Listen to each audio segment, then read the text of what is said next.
News only views. दर्शकों, हमारे साथ है भारतीय किसान संघ के राष्ट्रीय प्रवक्ता राघवेंद्र पटेल जी। हम आपका स्वागत करते हैं और आपको बता दें कि किसान संघ ने एक अभी अहिंसात्मक आंदोलन के जरिए एक बड़ी जीत हासिल की है। लैंड पुलिंग एक्ट सरकार ने वापस ली। इसके लिए भी बधाई आपको। और बहुत अच्छी आपकी लड़ाई थी कि आपने गांधीवादी तरीके से इस पूरे आंदोलन को खड़ा किया। तो क्या लग रहा है कि अब ये केस जो है ये खत्म हो गया? बिल्कुल, आपने जो बात कही है कि गांधीवादी तरीके से इस आंदोलन का परिणाम सकारात्मक निकला है और एक किसान हित का बड़ा निर्णय सामने आया है।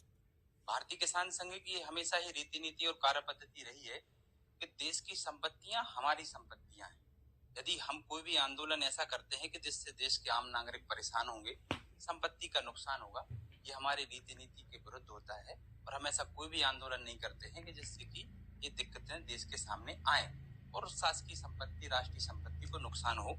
और ये जो आंदोलन है लैंड पुलिंग कानून की वापसी का, इस आंदोलन के प्रारंभ से ही हमारे केंद्रीय नेतृत्व ने सारी व्यवस्थाएं तय करके रखी थी कि आंदोलन चरणबद्ध तरीके से चलेगा, किस प्रकार से होगा। इसमें बाकायदा संवाद भी होगा, दबाव भी होगा और इसमें जनमत की ताकत दिखाने का अवसर आएगा। तो वो ताकत भी सरकार के समक्ष किसानों की शक्ति के तौर पर प्रदर्शित भी की जाएगी।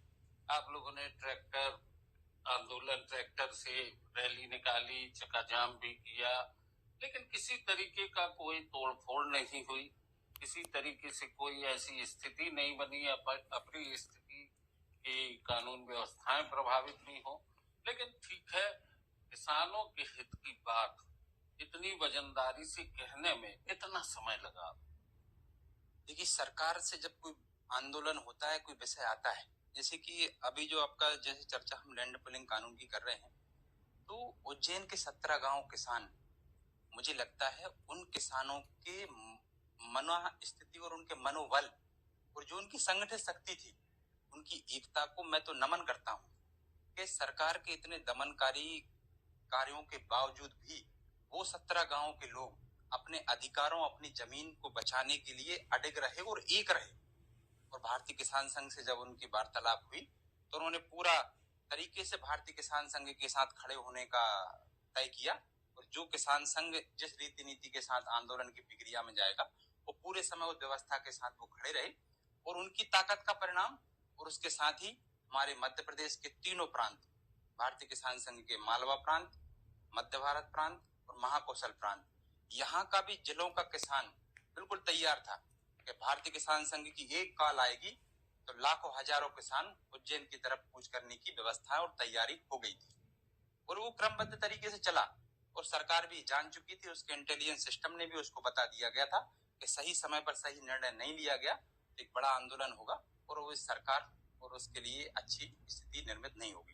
दोस्तों, किसान के लिए जमीन सिर्फ एक संपत्ति नहीं, जीवन है, आने वाले समय का भविष्य है। और किसान अपने खेत को अपने सीने से लगा के चलता है। ठंड, गर्मी, बरसात, हर मौसम को सहता है। खेत की फसल को बेहतर फसल बनाने के लिए संघर्ष भी करता है। खाद, बीज, पानी, अब जैसी हम बात कर रहे हैं खाद, किसान संघ अभी किसानों के लिए खाद की जो मारामारी चल रही है, इस पर कोई बात की आप? बिल्कुल, सरकार से जिन जिलों में ये समस्या है, अभी मध्य प्रदेश सरकार और माननीय हमारे जो केंद्रीय कृषि मंत्री, वो मध्य प्रदेश के लगभग 5 जिलों में एक पायलट प्रोजेक्ट व्यवस्था लेकर आए हैं कि जहां पर किसानों की फार्मर आईडी बनी हुई है और बाकायदा ई टोकन के द्वारा एक व्यवस्था की जा रही है कि किसान अपने मोबाइल से खुद खाद बुक करेगा, जो नजदीकी दुकान होगी वहां से जाके वो अपनी खाद लेगा। और उसमें निर्धारित है कि भाई यदि गेहूं की फसल डाली है तो उसको मान लीजिए कि 20 किलो पहले सिंचाई के समय उसको प्रति एकड़ में डालना है, तो 20 किलो खाद उसको उसके हिसाब से जो रकबा है उसका फार्मर आईडी में जितना खसरे में दर्ज है, जितनी जमीन है, उसके हिसाब से उसको फसल के अकॉर्डिंग उसको खाद मिलेगी और समय पर मिलेगी। ऐसी व्यवस्था एक पायलट प्रोजेक्ट अभी प्रारंभ किया है। और आपके माध्यम से हमारा भी सरकार से आग्रह है कि मुझे लगता है ये पायलट प्रोजेक्ट है, सफलता की ओर है। और किसानों की जो अभी तक जितनी खाद की समस्याएं देखने आ रही थी, और ये जबलपुर में एक सक्सेस मॉडल देखने में आ रहा है और सफलता मिल रही है, तो मुझे लगता है किसान संतुष्ट होंगे इस व्यवस्था को संपूर्ण मध्य प्रदेश के साथ पूरे देश में भी इसको लागू किया जाना चाहिए। कई मुद्दे अलग से होते हैं, जैसे बिजली की।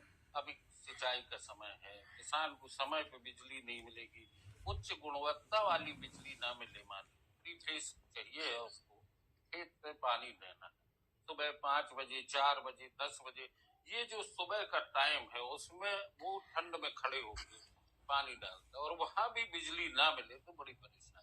बिल्कुल, आपने बिल्कुल सही बात कही है, क्योंकि भारतीय किसान संघ का नारा है, बिजली पानी पूरा दो, पैसा हमसे पूरा लो।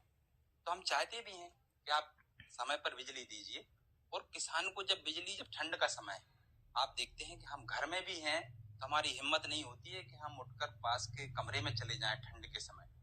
तो जब आप किसान को देख रहे हैं कि वो खेत में जब शिफ्ट बदलता है तो वो गीला हो जाता है, तो इन स्थितियों को, ये मानवीयता के विषय है। तो मुझे लगता है सरकार को किसानों के साथ मानवीयता और संवेदनशीलता का परिचय देते हुए उसको दिन के समय में बिजली दे, और पूरे वोल्टेज के साथ दे। अब देखते हैं कि किसान टकटकी लगाए बैठा हुआ है कि 4 घंटे अभी आ रही है, वो 4 घंटे कब आ रही है पता नहीं, वो दिन 12 घंटे 18 घंटे वो खेत में ही बैठा हुआ है। इसके बाद भी एक समस्या होती है, जो रूरल एरिया है, ग्रामीण फीडर, ट्रांसफार्मर खराब है, किसान जग रहा है लेकिन ट्रांसफार्मर में खराबी के कारण उसको उस समय पे बिजली नहीं मिली। बिल्कुल, मेंटेनेंस की समस्या तो एक बहुत बड़ी समस्या है कृषि क्षेत्र के लिए, क्योंकि आप देख रहे हैं जो लाइनें खेतों में बिछाई गई हैं वो खंभे झुके हुए हैं, और जो तार खींचे गए हैं वो समय सीमा अपनी पूर्ण कर चुके हैं। मुझे लगता है सरकारों को विशेष ध्यान देने की आवश्यकता है, और सरकार को भी उससे नुकसान है। वो लाइन लॉस हो रहा है, उनकी क्षमता तार की खत्म हो चुकी है, वो गर्मी के समय झुक जाते हैं, फसलों में आग लग जाती है, जनहानि होती है, ये देखने को मिल रहा है। और आज तक सरकारों से बार बार किसान संघ ने भी मांग की है और अन्य संगठनों भी मांग की है कि भाई जो 50 साल जिनकी लाइनें खींचे हो गए, समय हो गए, तो कम से कम वो तार तो बदल दिए जाएं, तो सरकार का भी फायदा है और किसान को भी गुणवत्ता युक्त बिजली मिलेगी। अच्छा राघवन भाई, एक मुद्दा और है, अभी पिछली समर्थन मूल्य की बात आई थी, अभी तक किसानों के पास पैसा नहीं पहुंचा। इन मुद्दों में भी क्या लगता है कि सरकार किसान को समय पे ना तो समर्थन मूल्य दे रही है, ना पर्याप्त बिजली दे रही है, तो क्या संघर्ष ही एक रास्ता बचेगा? देखिए, आज जो परिस्थितियां देखने मिल रही हैं, मुझे लगता है सरकार के जो नीति निर्धारक हैं और जो नीतियां बना के जो सिस्टम को एग्जीक्यूट करने वाला जो तंत्र है, कहीं न कहीं ये इसके, इनको जिनको हम कहेंगे दोषारोपण इन पर किया जा रहा है, और है भी, क्योंकि आपसे जो सिस्टम बनाया जा रहा है आपकी जिम्मेदारी है कि वो चीजें वहां पर होनी चाहिए।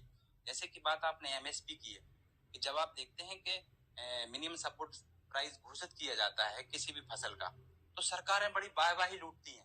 और आपने इसी समय देखा है कि मक्का जिसका समर्थन मूल्य 2400 रुपए प्रति क्विंटल था, आज किसान का 1200 रुपए प्रति क्विंटल बिका है, और मारा मारा फिर रहा है, कोई खरीदार नहीं है। लेकिन किसान ने तो उपज पैदा कर ली, अब वो कहाँ जाएगा अगर उसके वाजिब मूल्य उसको नहीं मिलेगा?